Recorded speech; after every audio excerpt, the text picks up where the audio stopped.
Hello, everyone, and welcome to our LifeWave Connect here in February. It's crazy to believe that we are already through January into the second month of the year here, but we are thrilled to be here with you today. I'd like to take a minute and bring on David Schmidt, our founder, CEO, and inventor of LifeWave technology. David, are you with us? Hey, Jeff, how are you? I'm doing really well. How are you today?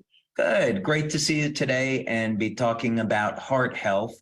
As you know, Nova was all about heart to heart. And so I think it's only fitting that we follow this up and talk about how can we protect one of the most vital things we have in our physical body, which is our heart. So very much looking forward to getting into that today. Well, good. Yeah, me too. In fact, I know as we were talking the other day, we thought, an hour is quite a short time to be able to cover such a vast topic, but we'll jump in and do the best that we can. I was reading on the World Health Organization website this morning, just a couple of statistics, and, cardiovascular disease is the leading cause of death globally, of course, and, affects like 17.9 million people, a year, upwards or downwards a little, depending on the year, but it's a real issue. So David, I guess we can just jump in and kind of talk about, causes and what do we do about this? It seems to be just a pandemic almost a proportion. Well, let's let's take a step back for a minute and talk about our health authorities. Mm-hmm. In terms of statistics, I think when we look at a source like the WHO or the FDA or any Ministry of Health, we have to scrutinize some of these things. Here in the United States, as you probably know, the US government is now $30 trillion in debt. Yeah. And so I think we want to ask ourselves a question. Would we trust a government that can't balance their checkbook with health advice? If they can't balance their checkbook, do we really want to take medical advice from them?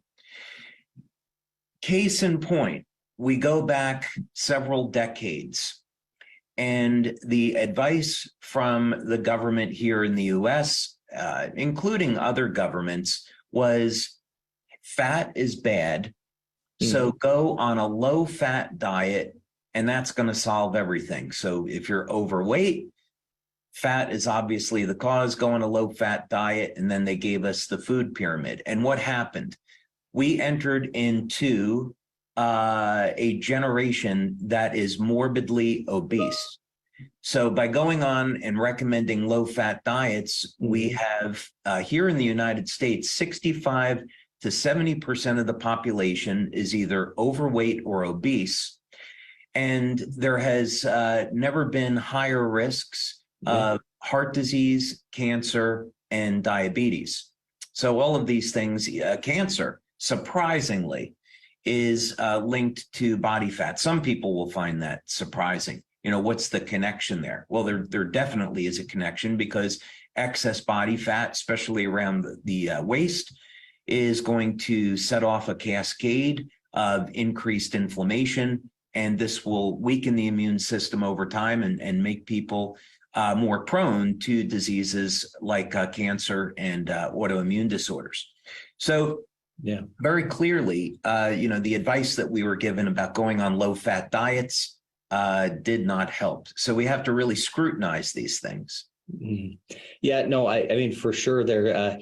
And it seems like, well, where do you find the truth? And from your standpoint, what are some of the sources? I mean, we know that it's a problem. We know that it's a huge issue, not just in the United States, but globally. And so we can gather that. But in terms of your recommendations for, okay, so now where do we go for these types of recommendations or this type of help? What would you suggest for that? Yeah. So first thing, this is a good point to say that I am not a medical doctor. I'm an inventor. I'm a researcher, and health and fitness has been my passion since I was a young teenager. And so I have spent 50 years, almost 50 years, doing research in health and nutrition, speaking with doctors and scientists all over the world.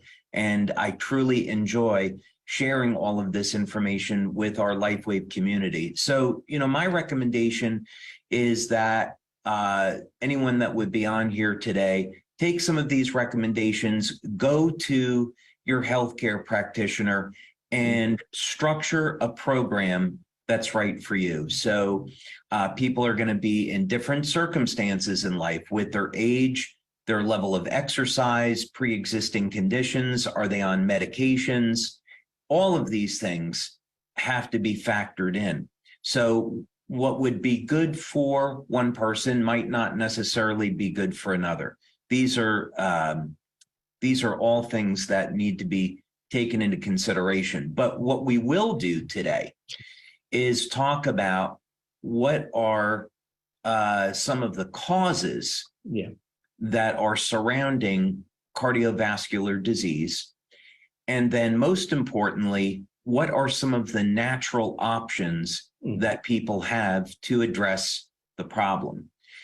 So instead of taking a blood pressure medication that is not going to solve the problem, instead, what we want to look at, how do we actually treat the root cause? So let's see if we can understand what the root cause is based on information that's already available and what those answers might be. Oh, that sounds amazing. Yeah, I think that's a perfect place to start. So yeah, what are the root causes, and what are some of the things that you think are causing this issue globally? Well, it doesn't matter what I think. What matters is, what do the facts tell us? What do clinical studies say? And what does the evidence point to? So let's go ahead and take a look at that, right? So we're going to make this all fact-based. So first, let's go ahead and define the problem. And this is going to be apparently obvious to most people, but it's still worth covering so we have a place to start. And as Jeff mentioned, if we dug into each area of heart disease, if we were talking about the buildup of plaque, inflammation, other factors, this could be a webinar that would last several hours. So this is really going to be an overview, and we're going to go through some of this information quickly because we have a tremendous amount of information to present. But at least it will give you a good understanding of the problem and a number of different methods to address the problem. The other thing is when we're looking at heart disease and having a healthy heart. So this is not just about treatment. This is also about prevention. There are many ways of going about prevention, and we're going to dig into that in quite a bit of detail too. So, of course, conventional wisdom is you have a healthy diet. What does that mean? You have exercise, you get proper rest. These are all different tools that you have for maintaining the health of your heart, but there are many other tools. So let's dig into this. So the first thing is, let's talk about how a person might be at risk for having a heart attack or stroke, and what might we do to prevent this. And I'll tell you right now that if you know that you have heart disease and that you're at risk for a heart attack or stroke, the good news is that first, you'll have enough information after this presentation to go speak with your doctor about a number of different options. That's one. Number two, if you have significant buildup of arterial plaque, and maybe you're at a point where you need surgery, you need bypass surgery. There are non-invasive methods that we'll discuss today for removing the arterial plaque without surgery. This is now proven in clinical studies. So this is potentially important life-saving information. All right, so what happens here? Well, first, in an individual that is young and healthy. We have oxygen carrying blood going through the arteries without any type of restriction. Over time, there can be, with age, we can get an accumulation of plaque that builds up in the artery, reducing blood flow and eventually causing a blockage. Another thing that can occur over time is that the arteries become more stiff and less flexible. So these are, of course, highly undesirable circumstances. Anytime that we have structure in the body that is not meant to be there or not part of a healthy body, such as arterial plaque, we're going to have inflammation. As an example, two inflammatory markers would be fibrinogen and homocysteine. Some of this can be genetic. So, for example, in China, there are regions in China where, from a genetic perspective, people are more prone to having elevated levels of homocysteine, and as a result, they're more predisposed to having heart disease, even if their diet and their exercise are in line. And of course, there's things that we can do to get inflammation under control. But these are some of the things that we look for. So, for example, if you went to your doctor and you were to have an inflammatory panel done, you could look at fibrinogen, you could look at homocysteine. And if these inflammatory markers were elevated, then that would be a warning sign that you could have an increased risk of heart disease. Another thing would be to use ultrasound.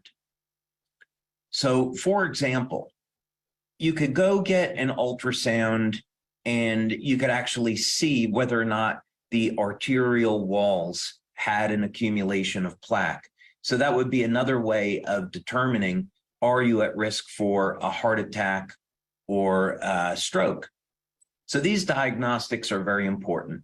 Another one would be for men that are experiencing erectile dysfunction or reduced sexual performance. So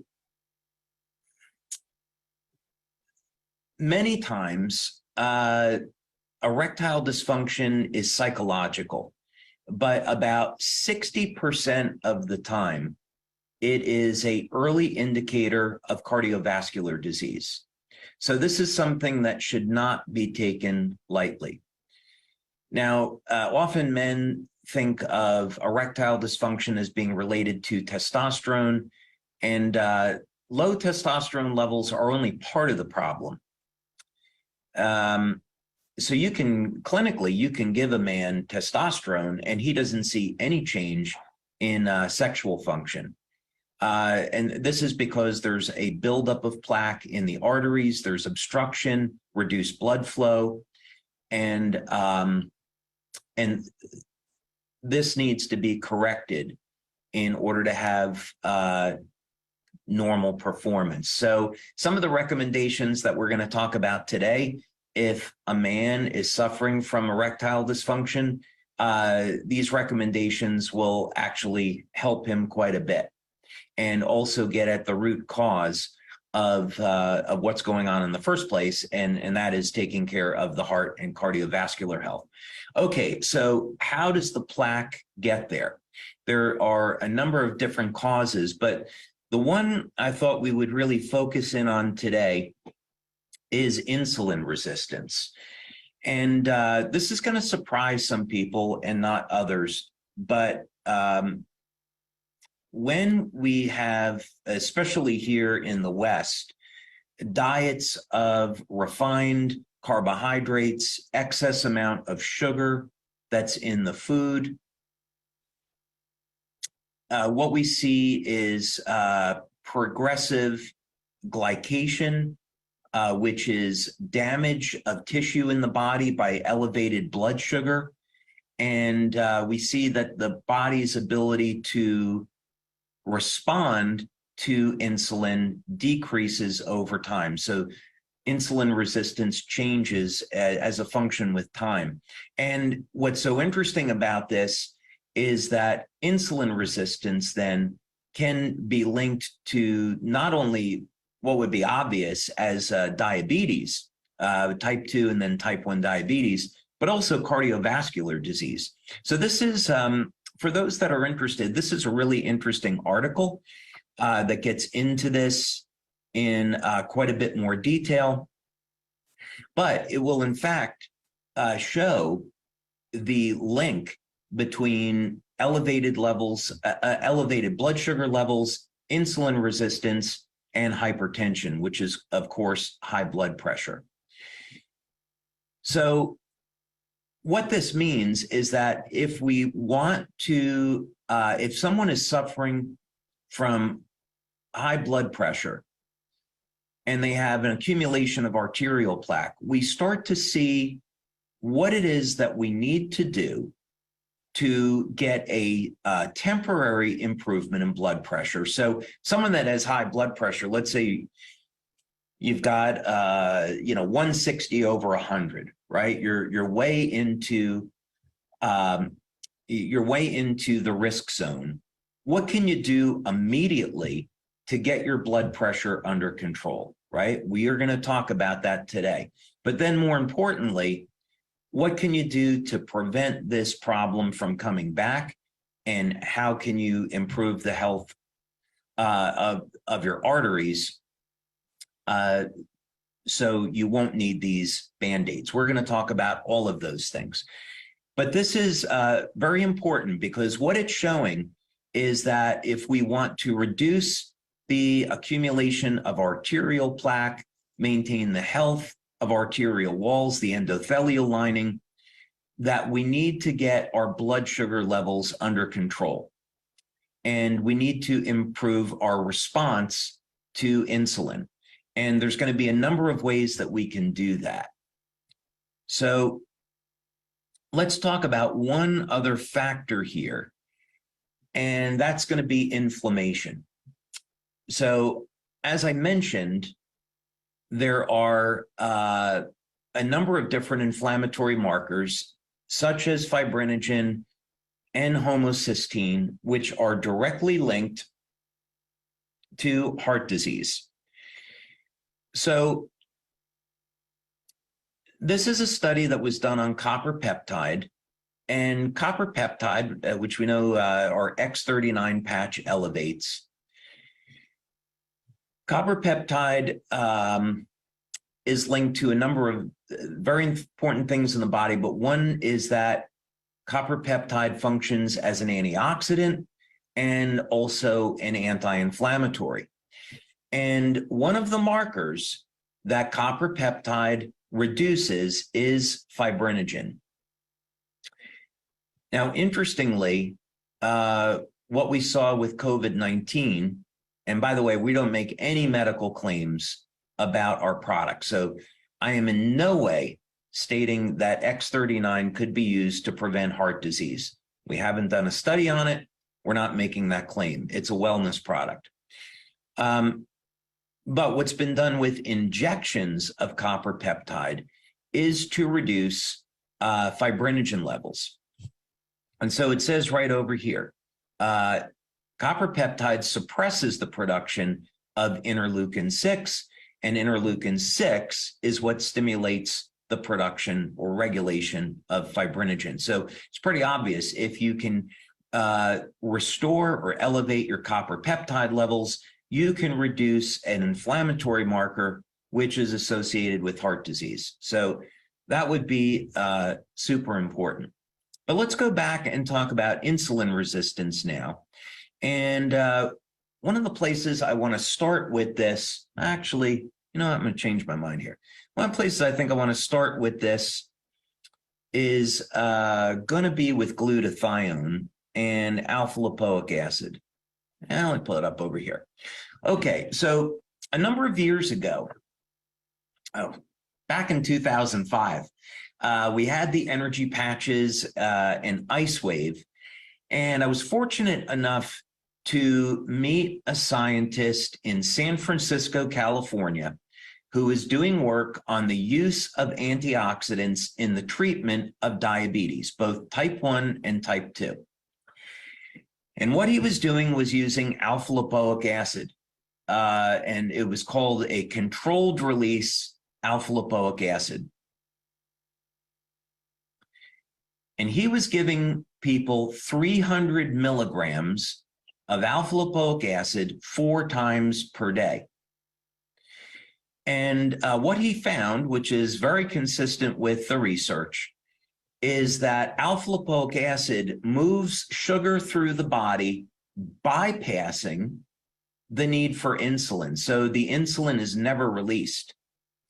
So there's 2 critical antioxidants here in improving insulin resistance and getting blood sugar under control, and they are alpha-lipoic acid and glutathione.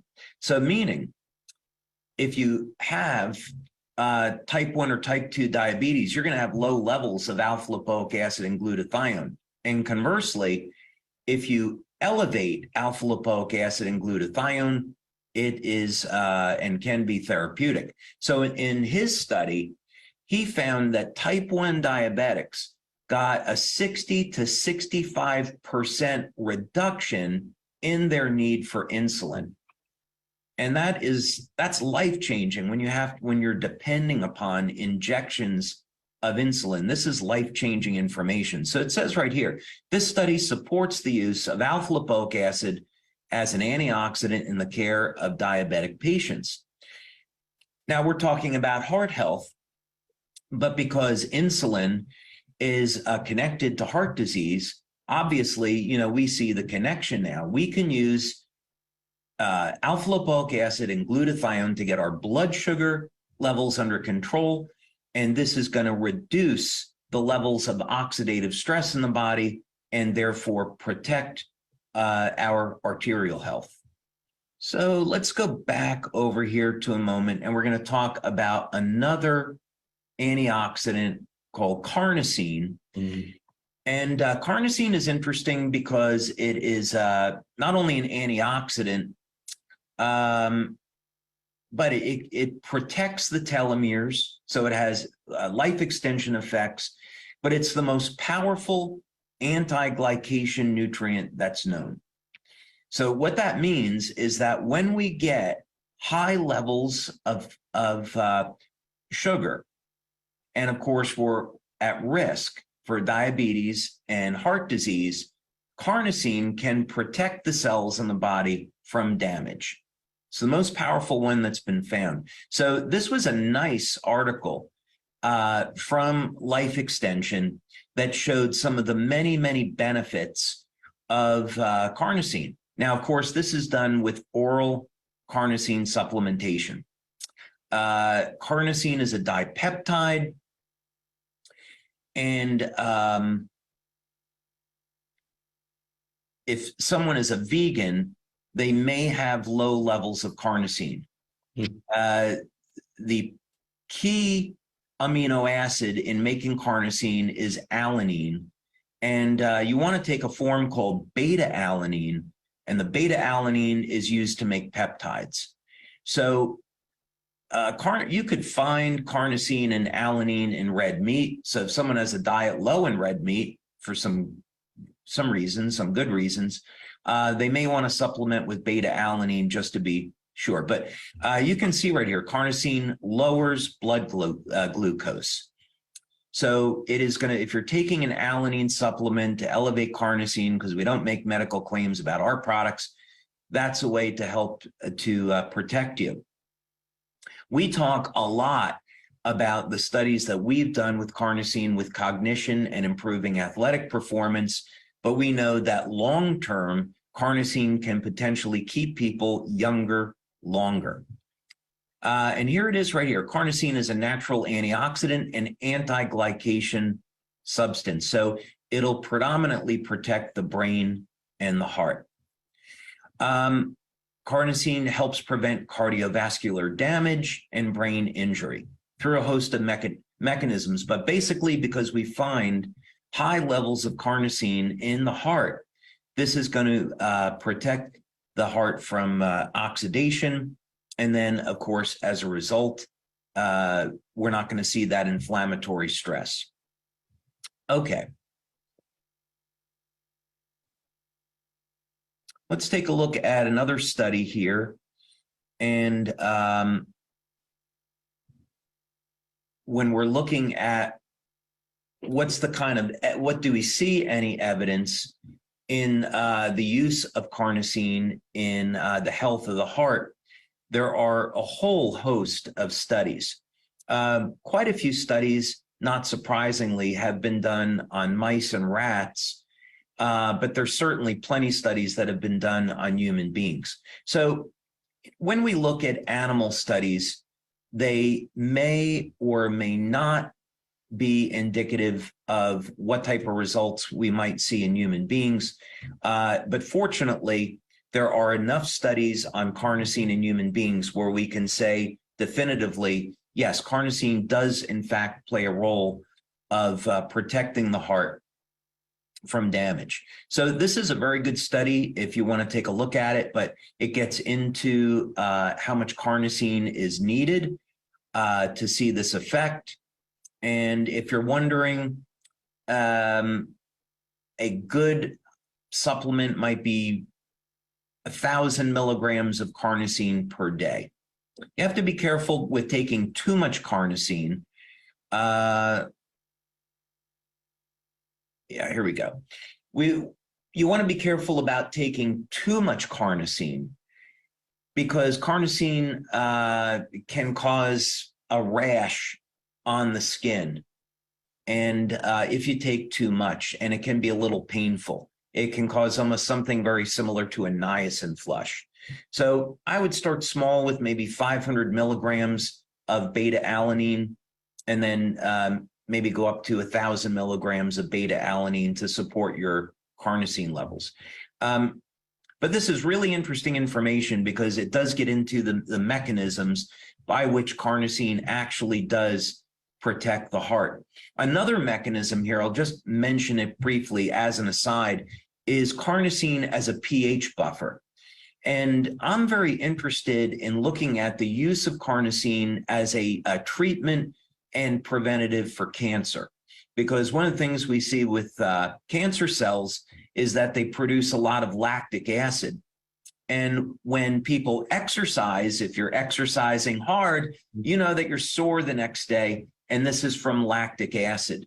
And when you elevate your carnosine, it helps to act as a buffer to neutralize that lactic acid. So my suspicion is that there is a role for the use of carnosine in protecting people from cancer, and maybe even as a therapeutic. It wouldn't be something that I would rely on, but it's a piece of the puzzle. I'll look at it that way. Okay.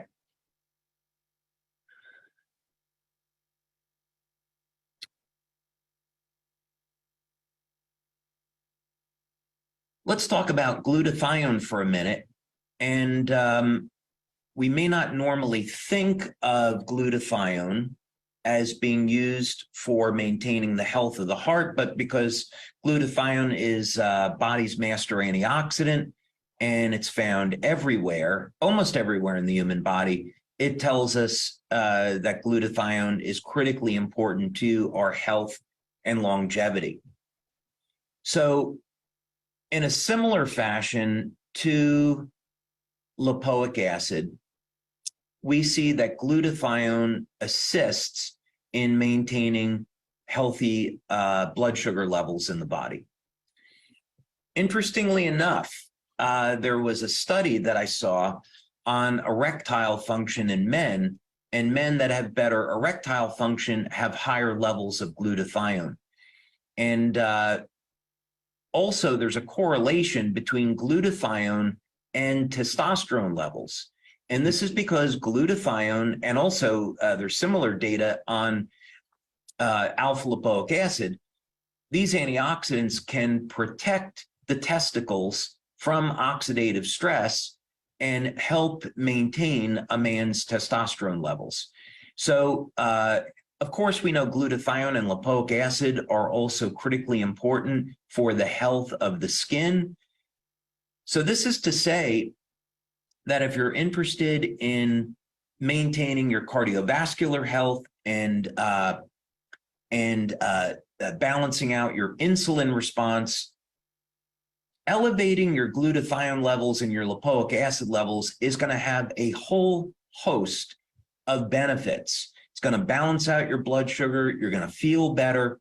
You're going to have better quality skin, better functioning immune system, better cognitive function, recovery from exercise.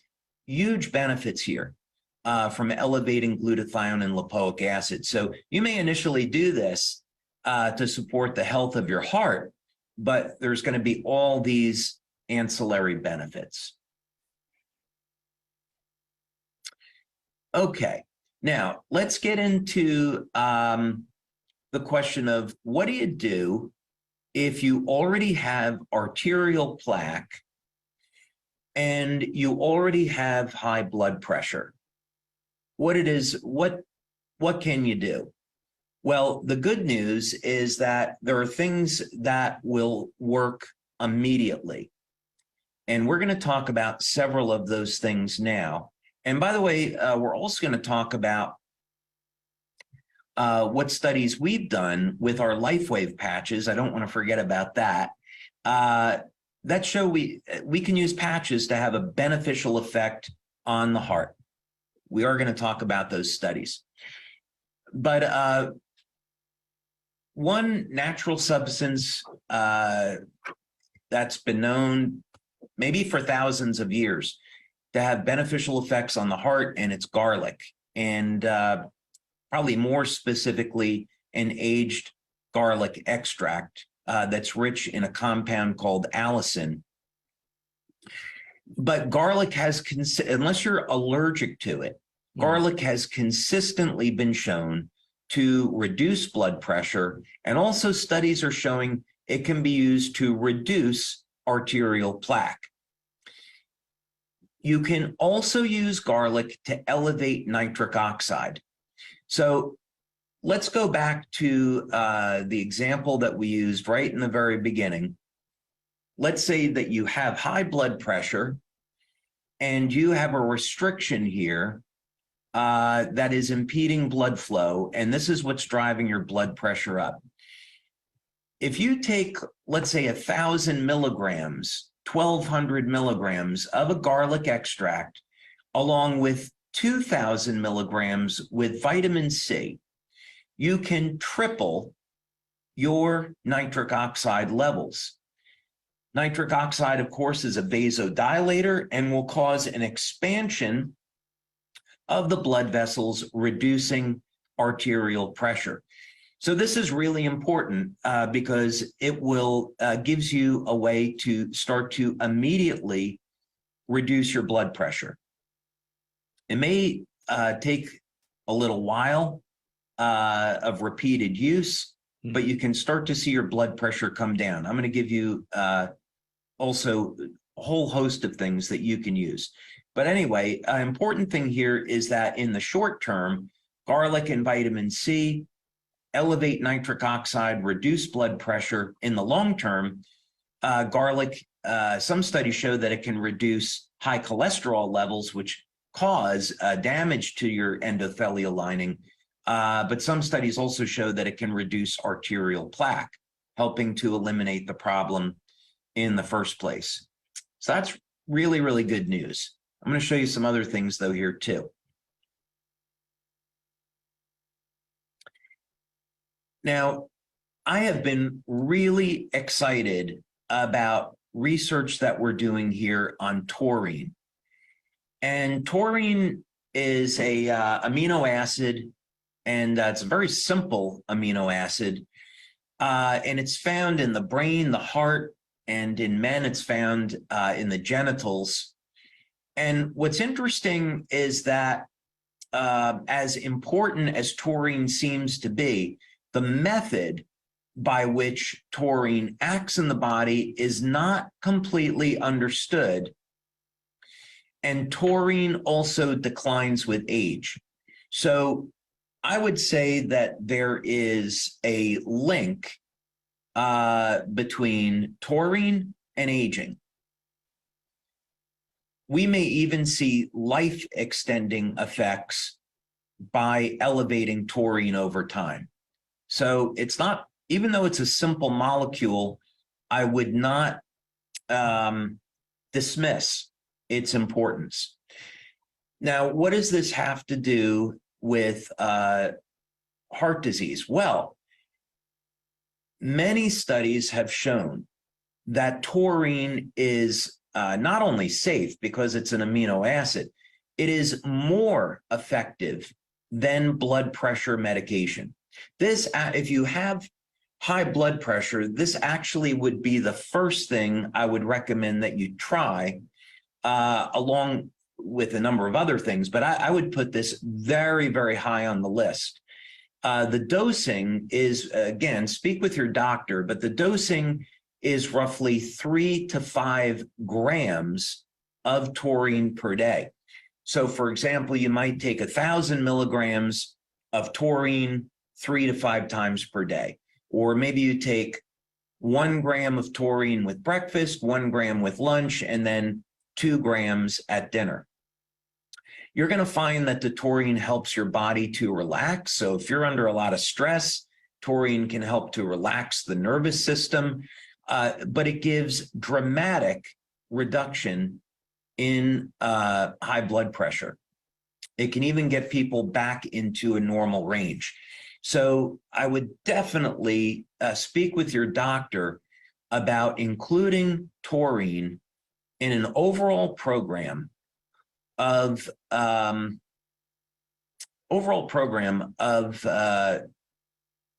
diet, exercise, and supplementation. It's very, very high on the list. All right, let's go through some other things here. In addition to some of the things that we've already talked about, I would also recommend fasting.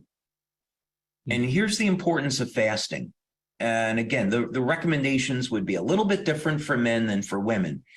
But the simple thing is fasting induces autophagy, and fasting helps your body get control over its blood sugar.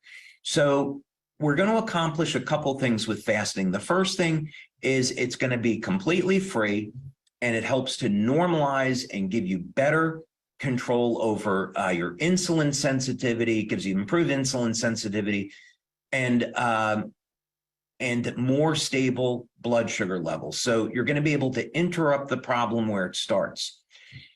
The other thing is that when you fast, you're going to tear down damaged tissue in the body, and it's going to facilitate the removal of arterial plaque. So fasting creates an environment in your body that is conducive to cardiovascular health. And a ton of information there we don't have time to get into. Let's skip ahead to some of these other things. When we're talking about removing arterial plaque,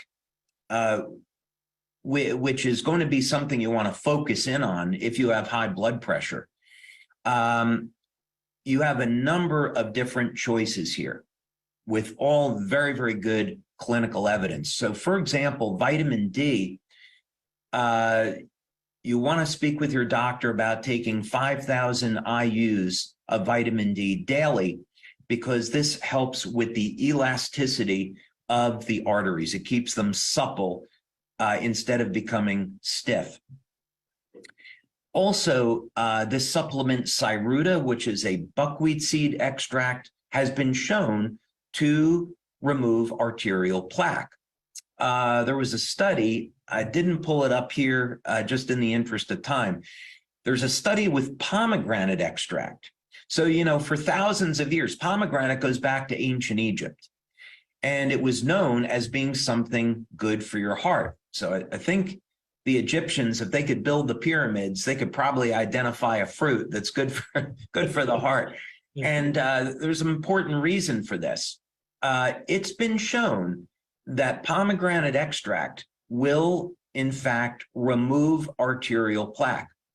There's a study that shows if you take pomegranate extract for 6 to 9 months, you can completely remove the arterial plaque and eliminate the need for surgery, bypass surgery. So it's one of the most powerful natural substances known for heart health. And this is because of its ability to remove arterial plaque.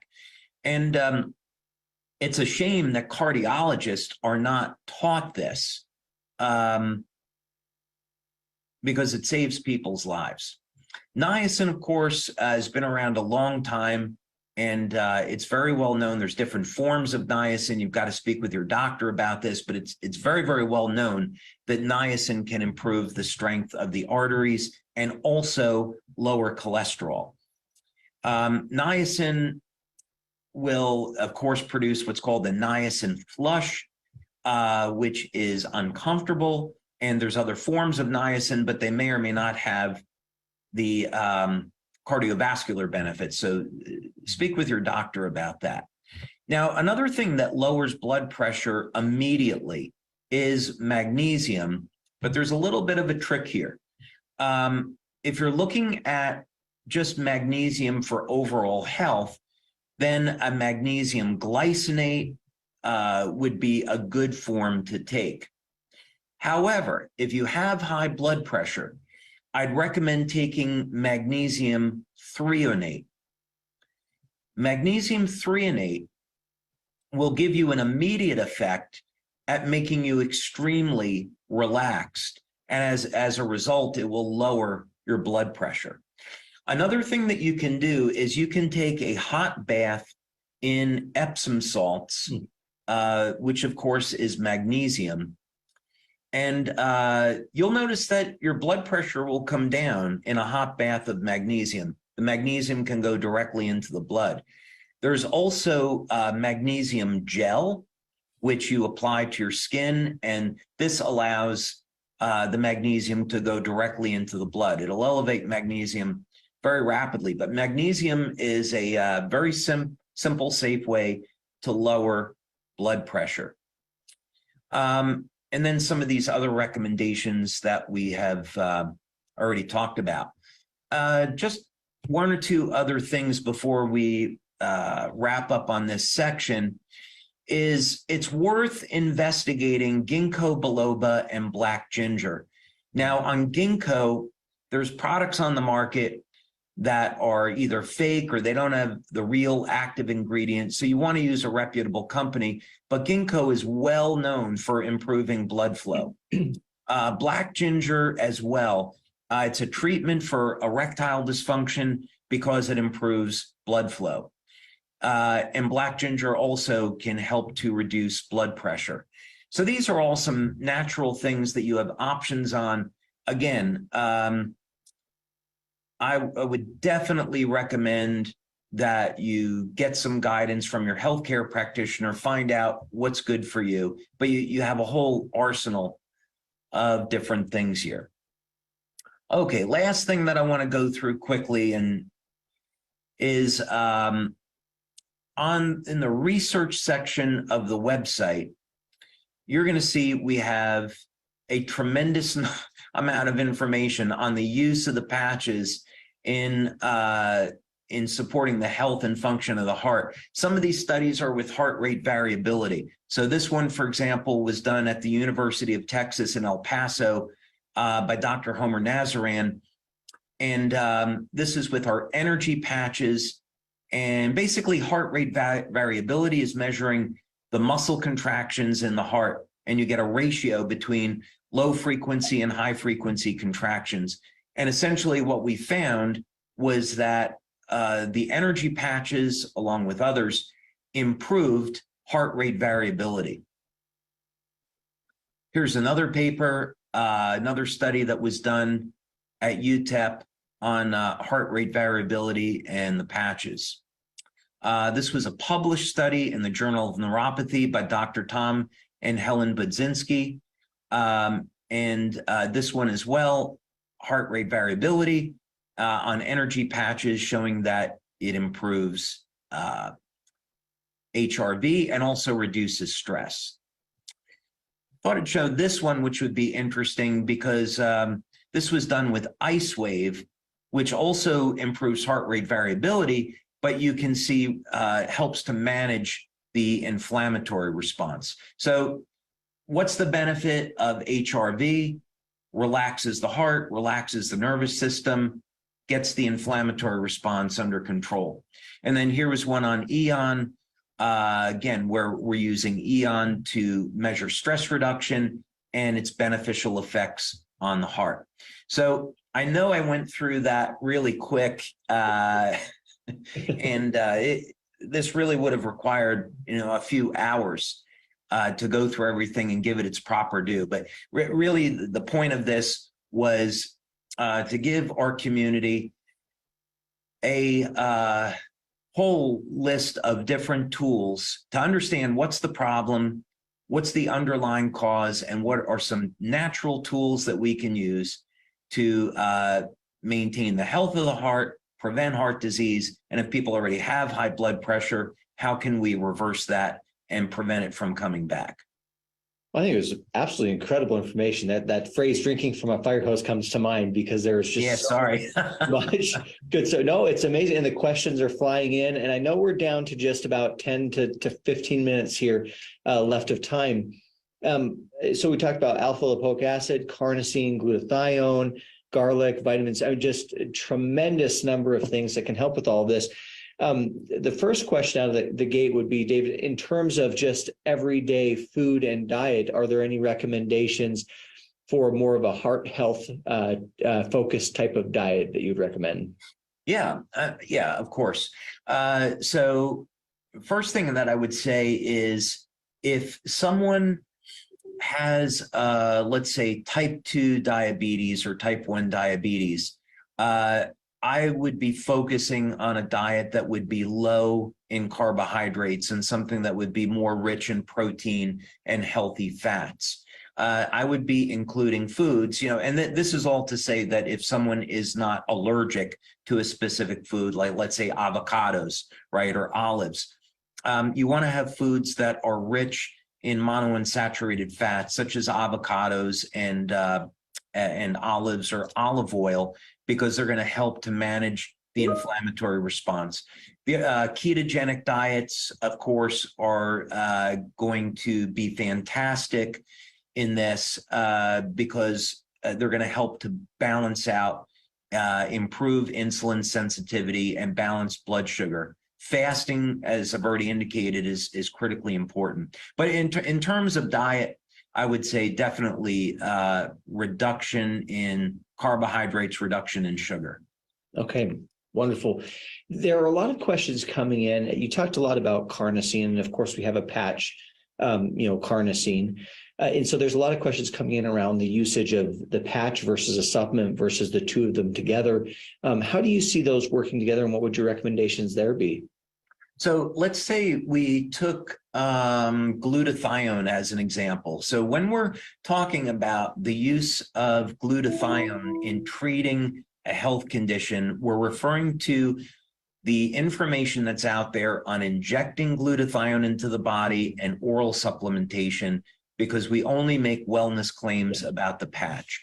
So if someone were interested in elevating glutathione, they can use our patch, but they have to look at their diet. Do they have a source of cysteine?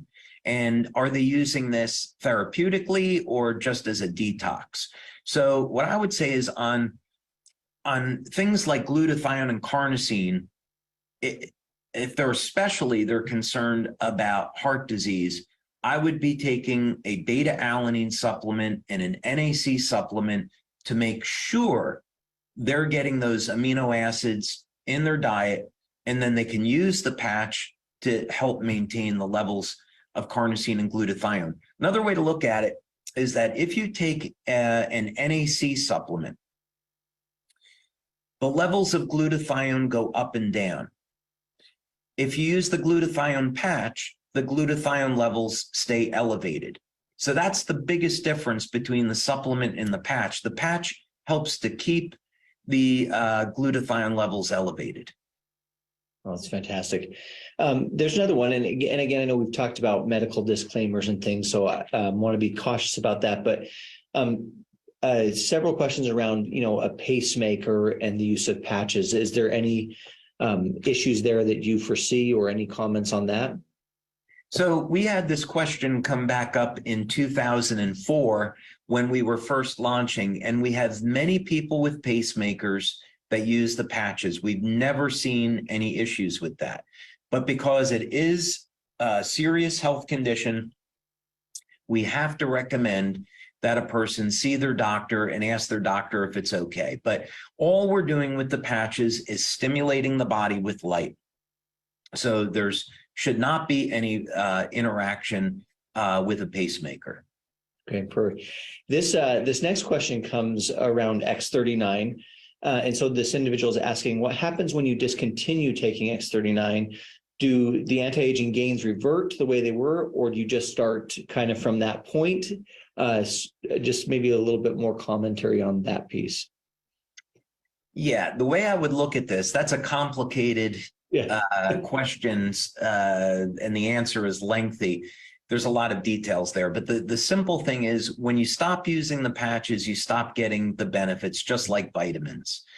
So let's say that you got 10 years of age reversal and you said, well, I'm happy, I'm going to stop using it. You wouldn't all of a sudden, age very rapidly. You would start aging normally again. But the easiest way to think about it is that it's really no different than vitamin supplements. If you stop taking them, you lose the benefits. Yeah. Okay. There was a few comments too around garlic and the DNA telomeres. So there's some question around, does it actually reduce the length of those, and does the recommendation for garlic conflict with the anti-aging message there?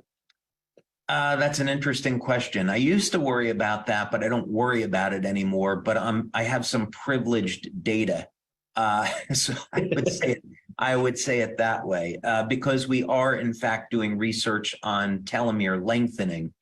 But yes, there is if you keep in mind, the purpose of this and recommending garlic is for people that have high blood pressure and potentially are at risk of a heart attack or stroke. So I wouldn't be worried about living another 20 years. I'd be worried about, are they going to live another 6 months or a year, and what damage are they doing to their health? So the whole purpose of this was to say, use garlic as a tool to get your blood pressure under control, use it to help support the removal of arterial plaque, and then once everything is stable, then you can go off the garlic. You don't have to use it. There are many other benefits to garlic. It's a very, very powerful antibacterial, antifungal. But there is potentially a concern that it could inhibit lengthening the telomeres. But we have data to suggest that you could still use garlic. It's still going to lengthen the telomeres when you do certain things. But again, the whole purpose of this is to help people at risk for heart attack. So I would use garlic as a tool. Perfect. You talked a little bit about fasting and intermediate fasting, and I know that there's always some questions around, intermediate fast or intermittent fasting, and talking about, what counts and what doesn't count in that. For example, if you were to use tea or coffee or drink, those types of things. Any thoughts on that, or any suggestions based on the data you've seen? Oh, lots of thoughts on that. So first thing is, there are any number of different studies on intermittent fasting, and that's a whole other webinar in and of itself. But and there's different ways of fasting. The way a man and a woman fasts are different. But let's just say, for the sake of example, that one method that I use that's very popular is to eat within an 8-hour window. So let's say 11 a.m. to 7 p.m. and then fast for 16 hours. That seems to work very well. So it's a long enough fasting period that you can get your hormone levels up, like growth hormone levels, you kick your body into autophagy, and you help to manage out your blood sugar, right? So some people, though, they might want to go without food 1 day a week. That's another method of practicing intermittent fasting. I think it's pretty rough. Other people, if they really want to optimize their body mass index and spike their growth hormone, then you're eating within a 4-hour window. You know, that's pretty aggressive. So it depends on what your goals are. But if the goals are cardiovascular health, then I would say if you're eating within an 8-hour window and you're not having any calories in that 16 hours, but you're drinking water, you can have tea or coffee, but without any sugar. You can have things like stevia, you know, that's okay. You can have vitamin water because it's no calories. But yeah, you want to limit your calories to like 30 calories in that 16 hours. Perfect. Well, believe it or not, we've hit the end of the time again. So this has been fantastic. David, what I'll say is, you know, at the beginning, you talked about the theme this year for LifeWave being heart to heart. And I know one thing that I appreciate, and one thing that I've seen several comments on here is we're just really grateful that you're willing to open your heart and share these things with us. This really life-changing advice and life-saving advice. So we really appreciate that. Before we end here, is there anything else that you want to share with our community? Oh, you know, that's a loaded question, Jeff, because there's always could keep going for a while here. But yeah, you know, one thing that we didn't have a chance to really cover, and that is, of course, every organ in the body is associated with an emotion. And of course, the heart is always associated with love.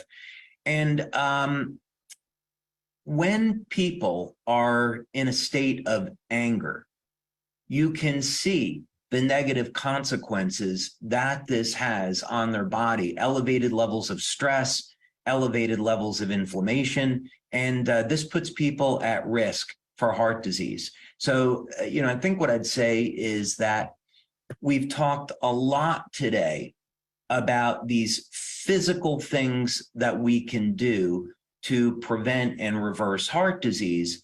But really, where this is going to start is on the spiritual level and on the emotional level. If we relax, we meditate, we de-stress, we pray, we love, all of these things are going to dramatically support the health of our heart and give us a better quality of life. So probably the best thing that we can do in all of this is maintain a healthy spiritual state and a healthy emotional state.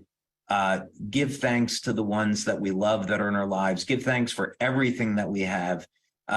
Give thanks to God who created us, and we'll have a happy and prosperous life. Oh, amazing and beautiful advice. Well, as always, David, thank you so much for taking the time. Really appreciate it. For everyone in our community, thank you so much for joining us. Thank you for taking the time. We appreciate you and we love you, and we will talk to you soon. Thank you, Jeff. Thanks, everybody.